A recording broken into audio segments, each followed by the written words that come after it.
jaringan-jaringan yang ada pada hewan. Tahukah teman-teman jaringan apa saja yang terdapat pada tubuh hewan? Ternyata tubuh hewan disusun oleh jaringan-jaringan berikut: jaringan epitel, jaringan ikat, jaringan otot, dan jaringan saraf. Kita akan belajar jaringan pada hewan. Tonton terus videonya sampai selesai ya. Kita mulai dari jaringan epitel. Jaringan epitel merupakan jaringan penutup permukaan tubuh yang tersusun oleh sel yang terikat zat pengikat hingga hampir tidak ada ruang antar sel. Jaringan epitel memiliki sel-sel yang tersusun rapat, hanya mengandung sel saraf, dan memiliki kemampuan regenerasi yang tinggi. Jaringan epitel memiliki peran dalam proses-proses berikut: transportasi, untuk pengangkutan zat-zat antar jaringan atau rongga yang dipisahkan; absorpsi, misalnya saat penyerapan sari-sari makanan pada usus halus; proteksi, melindungi jaringan yang ada di bawahnya; sekresi, menghasilkan zat atau enzim dari epitelium membran maupun kelenjar; ekskresi, membuang sisa-sisa metabolisme air, karbon dioksida, dan garam-garam tertentu; dan eksteroreseptor, menerima rangsangan dari lingkungan. Nah, berdasarkan letaknya, jaringan epitel terdiri dari epidermis, bagian epitel yang berbatasan dengan lingkungan luar; mesotelium, membatasi antar rongga sel; dan endotelium yang membatasi organ bagian dalam. Sedangkan berdasarkan struktur dan fungsinya, jaringan epitel dibagi menjadi epitel kelenjar, disusun oleh sel-sel khusus yang mampu menghasilkan getah cair. Terdapat pada kelenjar yang berfungsi dalam pembuatan, penyimpanan, dan sekresi zat-zat kimia. Kemudian epitel penutup, berfungsi melapisi permukaan tubuh dan jaringan lainnya. Jaringan ini terdapat di permukaan tubuh, permukaan organ, lapisan dinding sebelah dalam saluran pencernaan, dan pembuluh darah. Jaringan epitel kelenjar terdiri dari kelenjar eksokrin dan endokrin.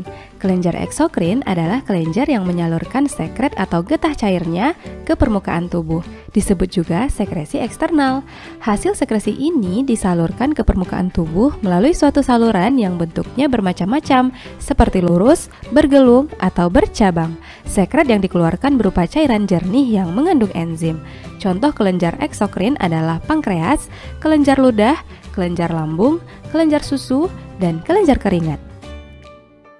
Kelenjar eksokrin memiliki bentuk saluran yang bermacam-macam seperti kelenjar tubular sederhana, contohnya kelenjar Lieberkühn pada dinding usus; kelenjar tubular bergelung sederhana, misalnya kelenjar keringat pada kulit; kelenjar tubular bercabang sederhana seperti kelenjar fundus pada dinding lambung; kelenjar alveolar sederhana, contohnya kelenjar mukus dan kelenjar lacun pada kulit katak; kelenjar alveolar bercabang sederhana seperti kelenjar pada kulit; kelenjar tubular majemuk, misalnya kelenjar Branner pada usus dan kelenjar susu; kelenjar alveolar majemuk, contohnya kelenjar susu; kelenjar tubular alveolar majemuk seperti kelenjar ludah submaksilar pada bagian bawah rahang atas. Kelenjar kedua adalah kelenjar endokrin. Kelenjar endokrin merupakan kelenjar yang menyalurkan sekretnya langsung ke dalam pembuluh darah atau pembuluh limfa, disebut juga sekresi internal. Karena tidak memiliki saluran, maka kelenjar endokrin disebut juga kelenjar buntu. Sekret yang dikeluarkan pada kelenjar endokrin berupa hormon. Contoh kelenjar endokrin adalah kelenjar tiroid, kelenjar hipofisis, kelenjar paratiroid, dan kelenjar timus. Dan teman-teman, beginilah perbedaan struktur kelenjar eksokrin dan endokrin pada penampang organ tubuh hewan. Bisa dipahami ya? Selanjutnya, kita akan melihat perbedaan jaringan epitel berdasarkan bentuknya. Secara umum, ada yang berbentuk pipih, kubus, dan silindris.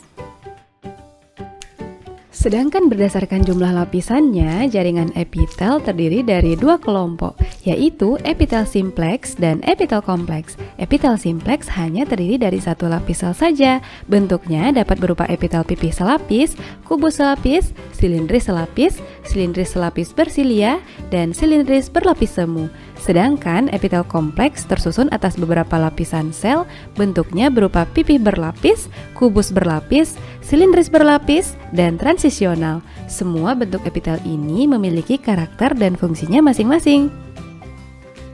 Kelompok epitel simplex. Pertama, epitel pipih selapis. Seluruh sel pada epitelium ini terletak di antara membran basal. terdapat pada alveolus paru-paru, endotelium, mesotelium, lapisan parietal kapsula Bowman dan lengkung Henle, pleura, selaput perut, selaput pembungkus jantung, serta endotelium pada pembuluh darah dan pembuluh limfa, berfungsi dalam proses difusi, osmosis, filtrasi, dan ekskresi. Berikutnya, epitel kubus selapis terdapat pada tubulus contortus proximal dan tubulus contortus distal pada nefron ginjal, permukaan luar ovarium, kelenjar ludah, kelenjar tiroid, pankreas, serta lensa mata, berfungsi sebagai proteksi, sekresi, dan absorpsi. Epitel silindris selapis, di antara selnya biasanya terdapat sel goblet, yaitu sel berbentuk piala yang berfungsi untuk menghasilkan lendir, misalnya epitel pada lambung, usus halus, dan bagian saluran pencernaan lainnya, berperan dalam proteksi, sekresi, difusi, dan absorpsi. Selanjutnya, epitel silindris selapis bersilia terdapat pada uterus, saluran uterus, vas deferens, dan bronkus intrapulmoner, berfungsi sebagai penghasil mukus dan getaran silia untuk menangkap benda asing yang masuk. Dan terakhir, epitel silindris berlapis semu, tersusun dari sel yang inti selnya tidak sejajar sehingga seolah-olah terdiri atas banyak lapisan, terdapat pada saluran tuba falopi, rongga hidung, dan saluran pernafasan, berfungsi untuk proteksi, sekresi, dan gerakan gas. Berikutnya, kelompok epitel kompleks. Pertama, epitel pipih berlapis, disusun oleh lebih dari satu sel yang rapat, terdapat pada jaringan kulit, vagina, rongga mulut, esofagus, anus, dan kornea mata, berperan sebagai pelindung sel di bawahnya.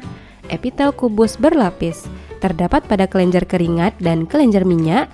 Epitel ini berfungsi untuk proteksi, sekresi, ekskresi, dan absorpsi. Selanjutnya, epitel silindris berlapis tersusun atas sel-sel dengan lapisan basal yang relatif pendek dan berbentuk polihedral tidak teratur, terdapat pada uretra, laring, faring, dan kelenjar ludah, berfungsi untuk proteksi dan sekresi. Dan terakhir, epitel transisional tersusun dari sel-sel yang bentuknya dapat berubah-ubah sesuai aktivitas selnya. Bagian basal terdiri atas sel-sel kubus hingga silindris, bagian tengah berbentuk kubus polihedral, dan bagian permukaan dalam berbentuk kubus hingga pipih. Terdapat pada organ-organ yang dapat mengalami peregangan, misalnya ureter, vesika urinaria, pelvis renalis, dan uretra. Nah, teman-teman, itulah karakteristik dari setiap bentuk jaringan epitel. Bisa dipahami ya? Oke teman-teman, sampai di sini berarti kita sudah mengetahui struktur, bentuk, dan fungsi jaringan-jaringan epitel pada hewan. Selanjutnya kita akan membahas jaringan ikat. Tonton terus videonya ya. Jaringan ikat merupakan jaringan yang selalu berhubungan dengan jaringan atau organ-organ lainnya. Jaringan ikat disebut juga jaringan penyambung yang berfungsi untuk melekatkan suatu jaringan ke jaringan lain, membungkus organ-organ, mengisi rongga di antara organ-organ, dan menghasilkan imunitas. Jaringan ikat tersusun dari dua komponen utama, yaitu bahan intersel atau matriks dan sel-sel penyusun jaringan ikat. Matriks terdiri dari serabut kolagen, elastis, dan retikuler. Dan sel-sel yang menyusun jaringan ikat antara lain sel lemak, fibroblast, makrofag, leukosit, dan sel mast. Semua komponen tersebut mempunyai karakter dan fungsinya masing-masing.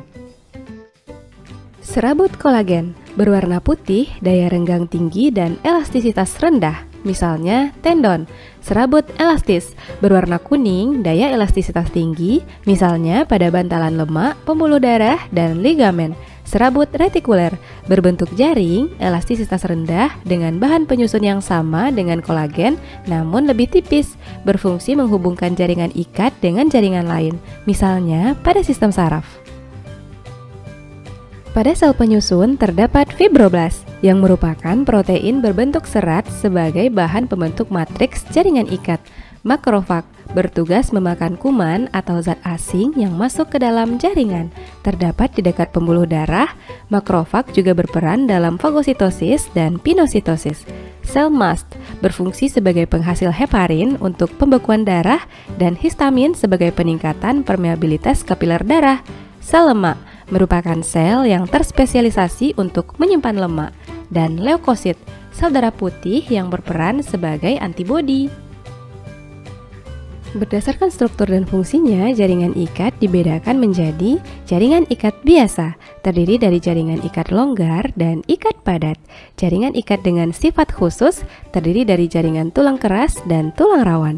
Jaringan darah, terdiri dari sel darah dan plasma darah. Jaringan limfa atau getah bening, terdiri dari limfosit dan granulosit. Mari kita bahas satu persatu. Pertama, jaringan ikat biasa, terdiri dari jaringan ikat padat dan jaringan ikat longgar. Jaringan ikat padat memiliki struktur berupa serat kolagen yang bersifat padat. Jaringan ikat padat dibedakan menjadi jaringan ikat padat teratur dan tidak teratur. Pada jaringan ikat padat teratur, berkas kolagennya tersusun teratur ke satu arah, misalnya tendon. Jaringan ikat padat tak teratur memiliki berkas kolagen yang menyebar ke jaringan, misalnya di lapisan dermis kulit. Sedangkan pada jaringan ikat longgar, susunan serat-seratnya bersifat longgar dan fleksibel. Jaringan ikat longgar berfungsi sebagai penyokong, pengisi ruang di antara organ, memberi bentuk pada organ dalam misalnya kelenjar limfa, sumsum tulang, atau hati, dan menyediakan makanan bagi jaringan lain yang diselubunginya. Jaringan ikat kedua adalah jaringan ikat sifat khusus. Jaringan ini memiliki fungsi khusus antara lain sebagai penyimpan energi dalam bentuk lemak, menahan jaringan dari goncangan, dan berperan dalam pembentukan darah. Jaringan ikat sifat khusus ini terdiri dari jaringan tulang rawan atau kartilago dan jaringan tulang sejati atau osteon. Jaringan tulang rawan tersusun dari jaringan ikat berserabut tebal, matriks yang elastis, dan sel tulang rawan atau kondrosit yang terletak di dalam rongga kecil atau lakuna. Tulang rawan bersifat kuat dan lentur. Berdasarkan kandungan matriksnya, tulang rawan dibedakan menjadi 3, yaitu tulang rawan elastis, mengandung serabut elastis dan serabut kolagen. Tulang rawan ini terdapat pada daun telinga, epiglotis, dan bronkiolus. Tulang rawan hialin, mengandung serabut kolagen yang halus, berwarna kuning kebiruan, terdapat pada cakram epifisis, ujung tulang rusuk, dan permukaan tulang di daerah persendian. Tulang rawan fibrosa, mengandung serabut kolagen yang padat dan kasar, terdapat pada simfis pubis atau pertemuan tulang kemaluan. Berikutnya, jaringan tulang keras atau osteon. Jaringan ini disebut juga jaringan tulang sejati, merupakan jaringan ikat yang mengandung mineral. Jaringan tulang sejati disusun oleh sel-sel tulang atau osteosit yang terletak di dalam lakuna. Osteosit satu dengan lainnya saling berhubungan melalui kanalikuli. Berdasarkan ada atau tidaknya rongga di dalamnya, tulang dibedakan atas tulang kompak atau tulang padat dan tulang spons atau bunga karang atau tulang berongga.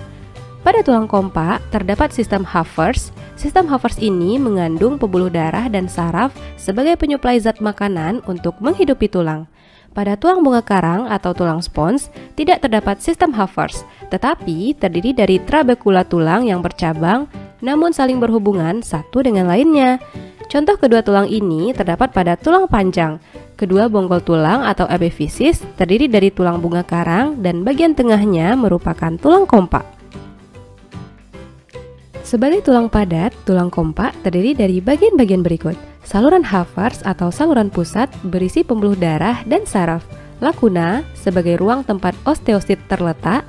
Kanalikuli merupakan struktur penghubung antara osteosit yang satu dengan osteosit yang lain. Lamela yaitu lapisan konsentris matriks yang keras dan kuat, dan matriks yang tersusun atas serabut kolagen, mineral, kalsium, dan fosfor. Jaringan ikat selanjutnya adalah jaringan darah. Darah termasuk ke dalam jaringan ikat karena berasal dari jaringan mesenkim. Jaringan darah terdiri atas substansi padat berupa sel darah dan cair berupa plasma darah. Sel darah dibentuk di sumsum tulang kecuali leukosit yang dibentuk dalam kelenjar limfa.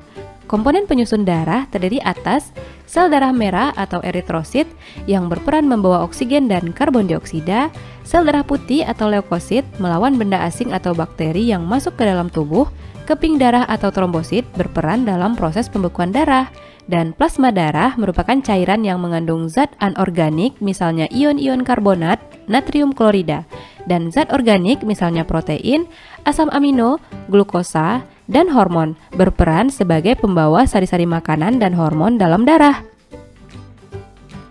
Dan jaringan ikat terakhir adalah jaringan limfa atau getah bening.